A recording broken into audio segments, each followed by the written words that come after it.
The second day of MTC 2025 Roadshow in Kuala Terengganu continued with meaningful on-the-ground engagements, marking the successful completion of the first leg of this 5-state initiative across Peninsular Malaysia.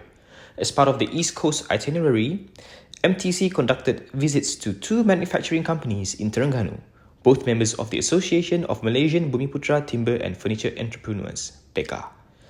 The first visit was to Mizi Agro Farm in Marang, a Bumiputra-owned enterprise founded by Mr. Muhammad Tarmizi Ma'at.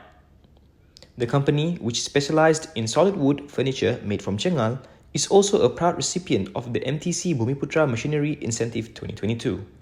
The team visited Pesaka, Timber Berhad in Dungun, a subsidiary of Golden Pharos Berhad, and was greeted by Mr. Hilmi Awang, Senior General Manager.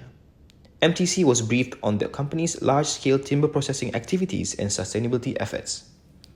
With the Terengganu leg completed, the roadshow continued to Pahang, starting with a visit to SCK Wooden Industries in Cherating. The company is a key manufacturer of moldings and timber decking, highlighting the region's capabilities in value-added and engineered timber products.